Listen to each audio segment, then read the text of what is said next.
there, curious minds. Welcome to Sexology, where we explore sex, love, and human connection. Hit subscribe and let's get started. Hello, philosophy lovers. In today's video, we will discuss philosophers' thoughts on love and sex. We will examine these two concepts, one of the most important topics of our lives, through the eyes of philosophers from the past to the present. If you are ready, let's begin. Plato divides love into two: physical love and spiritual love. Bodily love arises from physical attraction and is temporary. Spiritual love, on the other hand, is formed by the union of souls and is permanent. Plato argues that the highest form of love is spiritual love. As an example, in Plato's The Feast, it is explained that love is a tool that leads people to divine beauty. In this work, Socrates explains through the mouth of Diotima that bodily love is simply a beginning and that true love is linked to the soul's search for beauty. Aristotle believes that love should be based on friendship. According to him, a good relationship is possible when two people live a virtuous life. Friendship is based on mutual respect and love. In Aristotle's Nicomachean Ethics, he states that there are three types of friendship: utility-based, pleasure-based, and virtue-based. Virtue-based friendship is the highest level and involves true love. For example, according to Aristotle, the deep friendship between two people makes them whole, complementing each other's shortcomings. Epicurus states that love is the pursuit of pleasure. However, he also emphasizes that this pleasure is short-term and temporary. According to him, true happiness is achieved through peace and serenity. According to Epicurus' philosophy, the pleasure of love and sex may be temporary, but in the long run, inner peace and tranquility are more valuable. For example, in Epicurus' letters, he explains that pursuing unnecessary desires makes people unhappy, and that true happiness can be found in simple living. The Roman poet Ovid described love as a powerful and transformative passion. In his work, The Art of Love, he describes how love changes and shapes people. Ovid turns love into an art. For example, Ovid's practical advice about love shows that love can be both fun and dangerous. The power of passion emphasizes how it can affect all the behavior and thoughts of someone in love. The Stoics argued that emotions such as love and sex should be controlled. According to them, these emotions make people weak and vulnerable. Stoics recommend the pursuit of reason and virtue. For example, the Stoic philosopher Epictetus sees the control of emotions as the key to spiritual peace. In his handbook, he explains that managing one's inner world will allow one to find peace independent of the chaos of the outside world. St. Augustine argues that love for God is superior to all other kinds of love. According to him, man must turn to God in order to attain true happiness. Divine love elevates man. In Augustine's Confessions, he describes how love for God transcends worldly desires and elevates the human soul. For example, Augustine describes how his love for God played a transformative role in his life, whereas in his youth he had been caught up in worldly loves. Thomas Aquinas describes the sanctity of marriage and how love is shaped in this context. For him, marriage is not only a physical union, but also a spiritual one. This union must be in accordance with God's will. In his Summa Theologica, Aquinas emphasizes that marriage is an order determined by God, and that couples have responsibilities towards each other. For example, according to Aquinas, love and fidelity in marriage is a reflection of devotion to God. Michel de Montaigne states that the purest form of love is friendship. According to him, friendship is a pure attachment, free from all the emotional burdens of love. Montaigne argues that friendship brings peace to man. In his essays, Montaigne explains how close friendships can be a source of deep meaning and happiness in one's life. For example, when Montaigne talks about his friendship with La Boétie, he describes how this relationship brought deep meaning to his life. Baruch Spinoza believes that love must be balanced with reason and logic. According to him, love should not restrict human freedom and should be experienced rationally. Spinoza sees love as a part of nature. In his work Ethics, he emphasizes that love should be understood in accordance with the laws of nature and the importance of living in accordance with one's own nature. For example, according to Spinoza, love should be based on mutual understanding and respect, not dependence on someone. Jean-Jacques Rousseau argues that love is a natural and pure emotion. According to him, civilization and social norms contaminate love. Natural love is a pure emotion based on human instincts. In Rousseau's Emile, he argues that natural love should be experienced independently of the rules and expectations imposed by society. For example, Rousseau states that people can express their love more freely and sincerely when they live in harmony with nature. Immanuel Kant states that the basis of love should be respect. According to him, people should see each other not as means but as ends. Kant emphasizes the ethical dimension of love. In his work, Critique of Practical Reason, Kant argues that love should take place within ethical relationships and that respect should be at the forefront of people's love for each other. For example, according to Kant, true love is based on mutual respect and appreciation. Georg Wilhelm Friedrich Hegel argues that love is a dialectical process. According to him, love is a synthesis of thesis and antithesis. Love unites and integrates individuals.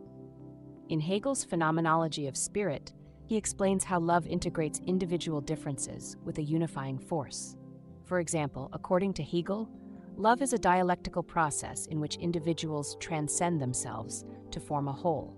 Arthur Schopenhauer states that love is an emotion that goes against human will. According to him, love makes people unhappy and causes pain. Schopenhauer sees love as an illusion. In his work, The World as Will and Design, Schopenhauer argues that love arises from the natural wants of human beings, and that these wants lead human beings to a constant dissatisfaction. For example, according to Schopenhauer, love keeps the individual in a constant cycle between desire and disappointment. Friedrich Nietzsche argues that love increases human power and creativity.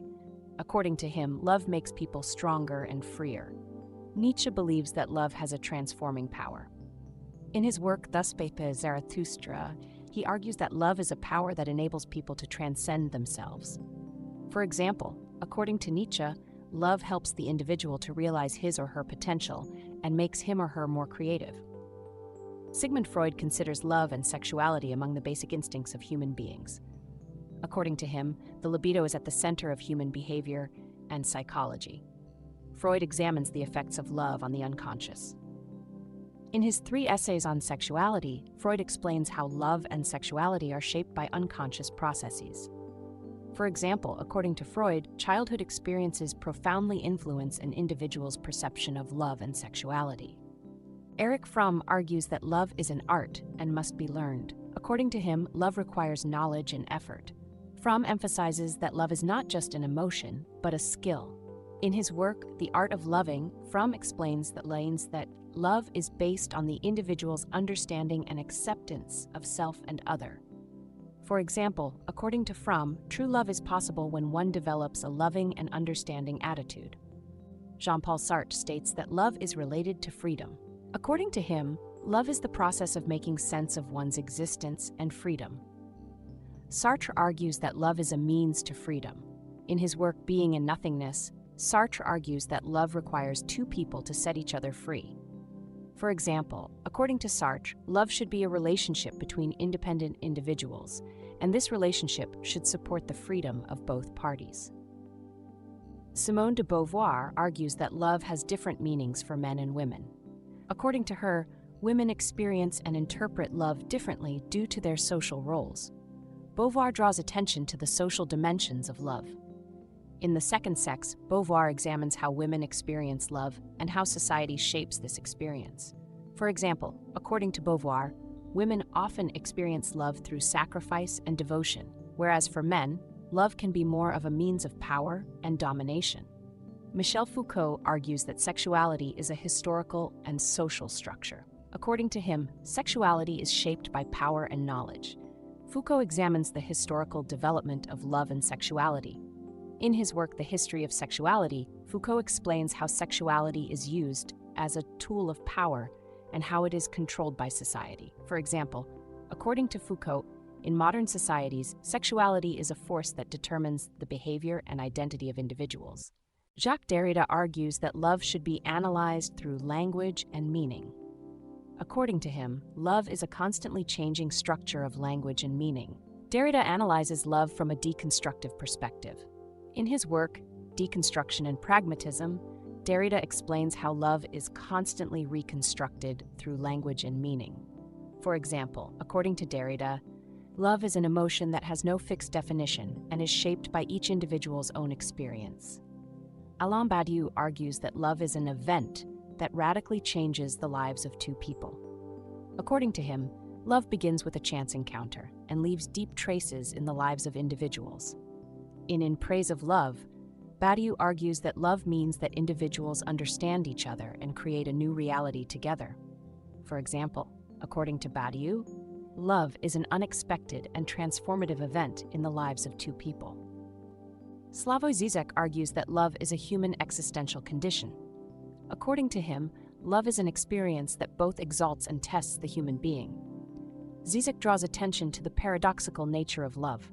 In his work, The Metaphysics of Love, Žižek argues that love requires the individual to transcend his or her own boundaries and commit oneself to another person. For example, according to Žižek, love is an experience that brings both happiness and pain. Søren Kierkegaard argues that love is an existential experience. According to him, love is the process of finding and understanding oneself. Kierkegaard emphasizes the impact of love on personal development. In Either Or, Kierkegaard explains how love gives deep meaning and direction to the life of the individual. For example, according to Kierkegaard, love plays an important role in discovering one's own existence and meaning. Emmanuel Levinas argues that love has an ethical dimension. According to him, love requires responsibility and care towards the other. Levinas discusses the ethical obligations of love. In his work Totality and Infinity, Levinas argues that love means devoting oneself to the other and responding to his or her needs. For example, according to Levinas, true love is recognizing the existence and needs of the other and showing respect and love for them. Luce Irigaray examines how female sexuality and love are repressed in a male-dominated society. According to her, women must find their own voice in matters of love and sexuality. Irigaray advocates the liberation of women. In This Gender is an Unknown, Irigaray explains how female sexuality is misunderstood and repressed. For example, according to Irigaray, women should explore their own bodies and sexuality and experience love independently of social norms. Julia Kristeva examines the effects of love on language and psychology. According to her, love is an emotion expressed through language, and this language reflects one's state of mind. Kristeva draws attention to the psychological dimensions of love. In her work, Love Stories, Kristeva explains how love is shaped and expressed through language. For example, according to Kristeva, love letters are an example of the linguistic expression of love, in which lovers reflect their feelings in their purest form. Giorgio Agamben argues that love is a potential power. According to him, love pushes human limits and creates new possibilities. Agamben emphasizes the transformative power of love. In his work Open, Man and Animal, Agamben explains how love can bring about innovation and transformation in human life. For example, according to Agamben, love enables human beings to transcend themselves and experience a wider experience of existence. Zygmunt Bauman argues that love has become fluid in the modern age. According to him, relationships are fast and changeable, while love is temporary and fragile. Bauman draws attention to the difficulties of modern love. In Fluid Love, Bauman argues how love and relationships in today's society are in constant flux and have lost their permanence. For example, according to Bauman, modern individuals experience difficulties in having lasting and deep relationships in a rapidly changing world. Richard Rorty argues that love has a practical aspect. For him, love is based on mutual understanding and support in everyday life. Rorty examines how love makes life easier. In his philosophical essays, Rorty explains that love has a practical aspect that enables two people to live together and support each other. For example, according to Rorty, love is a source of motivation to overcome the challenges of everyday life. Judith Butler argues that gender and love are social constructions. According to her, love is shaped by gender roles and identities. Butler analyzes the social dimensions of love. In The Trouble with Gender, Butler explains how gender and love are shaped by social norms and expectations. For example, Butler argues that love is closely tied to gender roles, and questioning these roles allows for a freer and more diverse experience of love. Gilles Deleuze argues that love is a creative force. According to him, love creates new ideas and experiences. Deleuze emphasizes the innovative nature of love. In his work Difference and Repetition, Deleuze explains that love enables individuals to transcend their own limits and have new and creative experiences.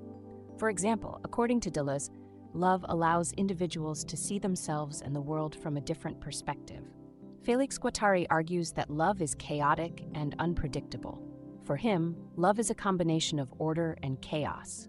Guattari draws attention to the dynamic and complex nature of love.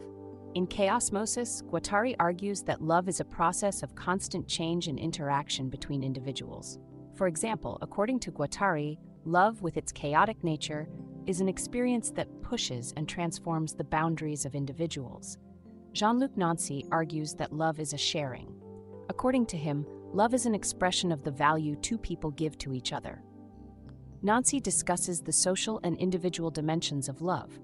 In his work The Sharing of Love, Nancy argues that love means that two people mutually acknowledge and share each other's existence and value.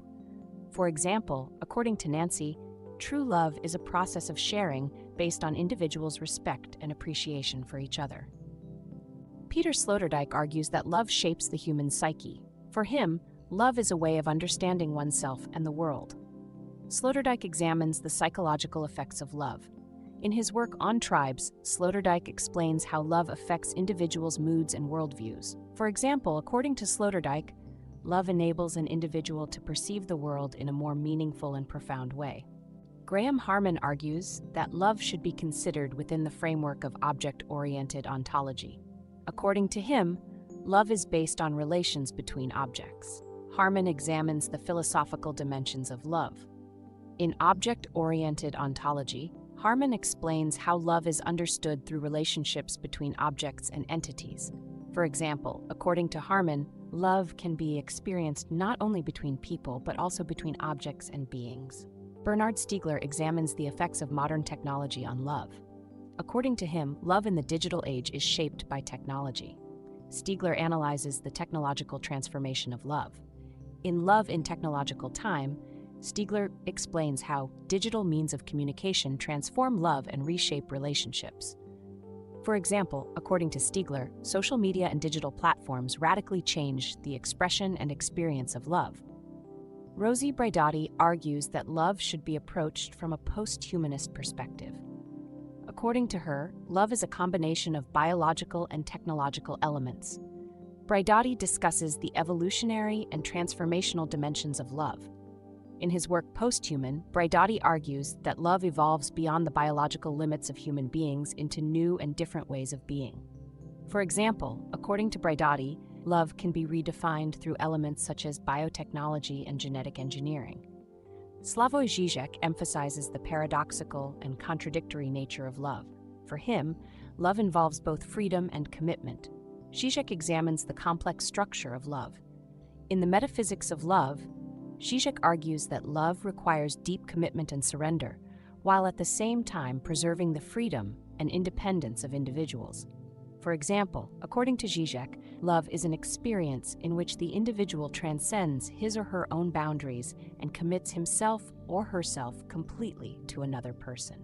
Throughout this video, we have explored different philosophers' perspectives on love and sex. These ideas, each a product of its own era and system of thought, show how diverse and profound a topic love is. Love and sex will remain one of the most fundamental and complex issues in our lives.